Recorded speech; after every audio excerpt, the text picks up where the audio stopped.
What's going on, everybody? Welcome back. Thank you for watching. So last year we did a video called How Many Houses Will a Bullet Go Through? And the results were about what we all expected. Regular house walls are not very good at stopping bullets from coming in or going out. But it got me thinking, what kind of stuff could you add to the inside of a house wall that would make it bulletproof? So today, that's what we're gonna try. All right, so this is one of our house walls. We have 4 of them the exact same size. Now this is just a regular wall, so we're gonna use this as a reference point to see what most houses would stop and then compare that with our other ones that are hopefully a little more bulletproof. So I built them all the exact same way, minus what's on the inside. That's where I put all of our bulletproof stuff. So on this one, we have a layer of siding. Obviously on the outside, a 1/2-inch piece of plywood underneath that. Now I realize there's 10 different ways to do this, and there typically would be a layer in between the siding and the wood, but I just went about as basic as I possibly could. So on the inside we have foam insulation, another 1/2-inch piece of plywood, and then a layer of drywall right there on the inside. So just your standard house wall. Now these are not gonna be some high-tech space age bulletproof house walls. This is literally just stuff that I found laying around the house. And I'm actually not gonna tell you what's inside of these until the end of the video. So if you have any ideas, go ahead and put your guesses in the comments. And then at the end, I'll reveal what's inside and hopefully we have a clear winner. All right, y'all, we got our house walls screwed into those 2x6s. I'm really hoping these bullets don't knock them off because that would obviously suck. The one all the way to the left is our regular house wall that just has insulation in it. And then the other 3 are the homemade bulletproof walls. I did put duct tape on them to kind of try and hide from you guys what's actually in there. So we're gonna start with the 22 long rifle out of the Ruger 1022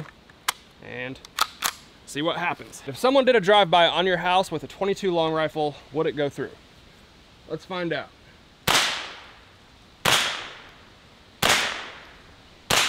I would imagine they all probably stop the 22. So we'll go ahead and number them 1, 2, 3, and 4. If you want to make any guesses as to what you think might be inside, you can identify them that way. Obviously, number 1 is just our regular wall with insulation in it. And there's really no way to completely bulletproof your house aside from putting AR-500 steel around the entire thing. But hopefully some of these do help out a little bit. So you can see we've got 22 bullet holes in all of these house walls. So let's go around to the back and see if any went through.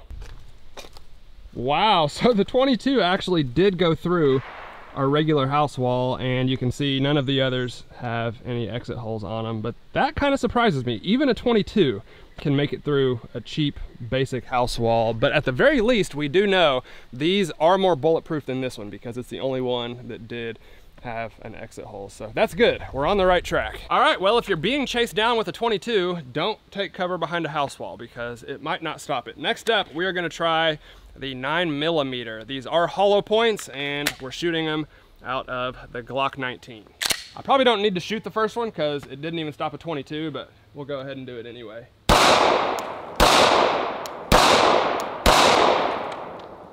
Let's see if we got any exit holes. And half of our walls are in the sun and the other half are in the shade. So I apologize for that, but you can clearly see we do have 9mm holes on each of these walls. Go around to the back and the exact same result. So the only one that had a pass through was our regular house wall, which we all probably expected, but these 3 are still undefeated. So not too bad. We at least know they are somewhat pistol proof and way better than a regular house wall. And I'm not gonna get out a 40 or a 45. I don't wanna shoot 50 different calibers. They all basically do the same thing. But the big question I have is, can they stop a rifle? Next up, we're gonna try the 5.56 out of my BCM AR-15. And the round we're shooting is the 77 grain Mark 262 Mod 1. This is a wicked little 5.56. I'll be surprised if at least one of these don't go through. I'm gonna go ahead and skip the first one since we know it won't even stop pistols, and then we'll just do these 3 on the right. Looks like it went through. Well, that might have just gave you a pretty good idea of what's inside some of those.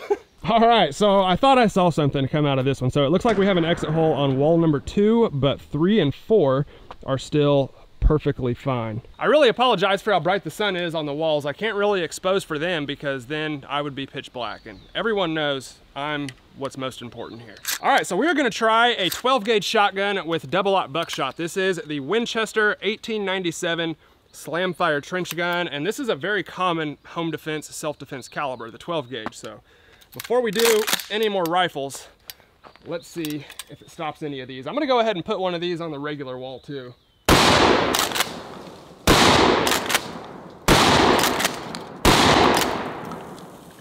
God, that thing hits hard.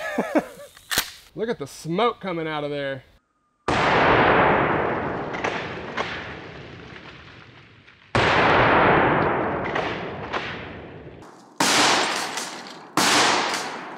And that's the problem with shotguns. They put humongous holes in things. So hopefully it didn't give away too much. But obviously from 7 yards away, double-aught buckshot is absolutely devastating. Those shot patterns are just in really tight little patterns. And let's see what went through. Same result. So obviously we have a huge exit hole here. That's actually really cool. You can see each individual pellet, the way it came through that drywall. It looks like this might be the wad, or no, that's our 22, I'm sorry. So that's the 22, 9mm, and double-aught buckshot, all in that little pattern. And then on wall number 2, we also have an exit hole. Not nearly as many pellets came through. It looks like maybe just 1 or 2, whereas on this one we had all 9.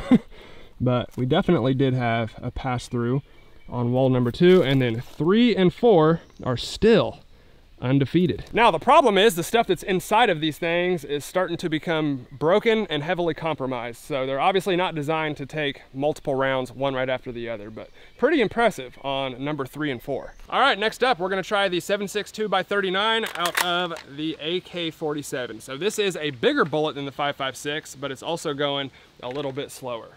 Now the AR blew right through wall number 2, but since this is going slower, I'm gonna go ahead and try it again, because sometimes velocity is more important than the size of the bullet. Oh, I put that one right in the exact same hole.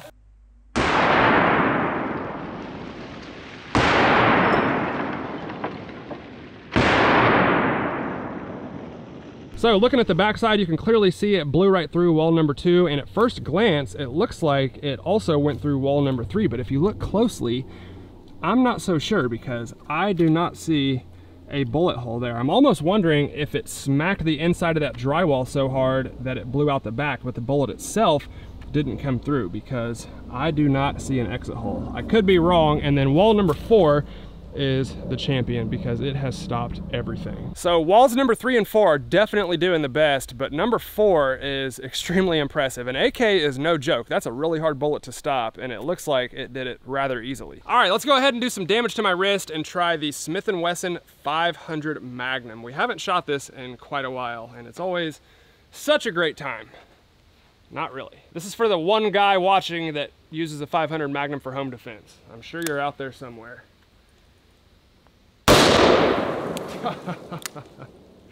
That is too much recoil. God.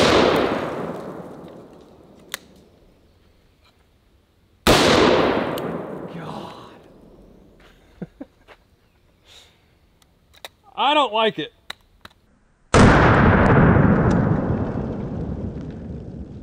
So that second shot felt kind of weird. I don't know if you could see me look down to check the revolver. Well, now I know why. So these are the 3 shell casings that I just ejected from the cylinder, and you can see the 2 on the right are the same size, you know, nothing wrong, and the one on the left is completely split in half. That was the second shot that I took, and it literally blew that shell casing in half. The rest of it is still stuck in the cylinder, that one all the way to the left there, and I'm not sure how I'm gonna get it out, but thank God the Smith & Wesson is a really, you know, well-built gun, because that could have been bad. I don't know. Well, we have some giant exit holes back here. So wall number 2, you can see where it came through, pretty close to that double-aught buckshot, and just put a giant hole in the back of that thing. And then wall number 3 is incredible. Look at the size and shape of that exit hole. It's just a perfect circle. And remember, this one just stopped a 5.56 and a 7.62 by 39 right before this. Now granted, it could be compromised at this point, but still pretty impressive either way. And then wall number 4 once again had absolutely nothing come through the other side. So think about that. Number 4 has literally stopped every gun that I brought out. AR, AK, 12 gauge, and even a 500 Magnum. I thought it would do the best, which is why I put it, you know, all the way on the end, but I don't know if I expected it to do that well. That's pretty incredible. Well, I am determined to get through all 4 of these walls, which means there's only one gun left to try. The 50 BMG. I feel like this ought to do the job.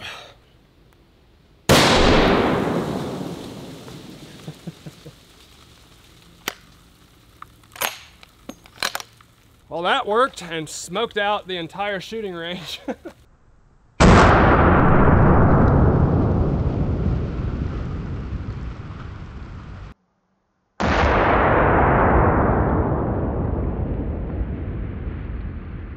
Well, that might give you a pretty good idea of what we got stuffed in there, but our 50 BMG hit right there.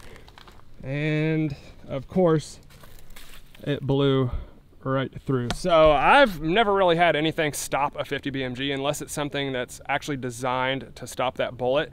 They just pretty much blow through everything. So I kind of figured that would happen. All right, I'm gonna go ahead and unscrew everything. And then if you haven't figured it out by now, I'll go ahead and reveal what we had inside of those walls. So I should be back in a couple hours. All right, so you all know what's in wall number 1, just regular foam insulation, and it stopped absolutely nothing. Wall number 2 is actually reams of computer paper. So I tried to go too deep, but I could only fit 1 in there. So this is kind of the old phone book body armor theory, and paper is one of them things that everyone either already has or can easily find, and we've shot it quite a bit, so I knew it was pretty good at stopping bullets. Now, wall number 3 is a little bit more interesting. So in this one, we had ceramic tile and Kevlar. So I put 3 ceramic tiles behind the Kevlar. I should have put it in front, but I had already stapled the Kevlar in there and I couldn't take it out. So for those of you that don't know, this is actually pretty similar to what a lot of companies use for high-level body armor. Some sort of ceramic in the front and then Kevlar behind it. And you can actually buy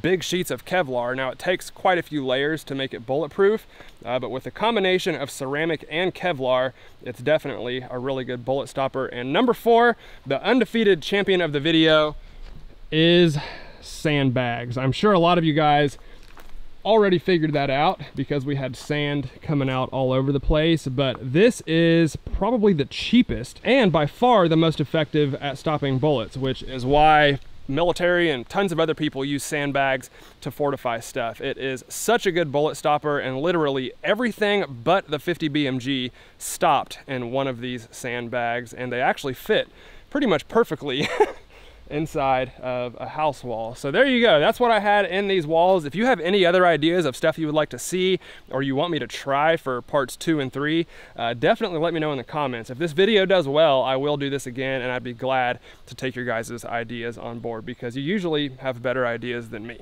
All right, guys, that's gonna do it for me today. Thank you all for watching. I hope you enjoyed the video. Like I said, if you have any other stuff like this you would like to see in the future, definitely let me know down in the comments below. You guys usually have way better ideas than me anyway. So as always, if you like the video, let me know in the comments as well, and hit that like button for me, guys. I'd really appreciate it. Thank you all for watching, and I'll see you next time.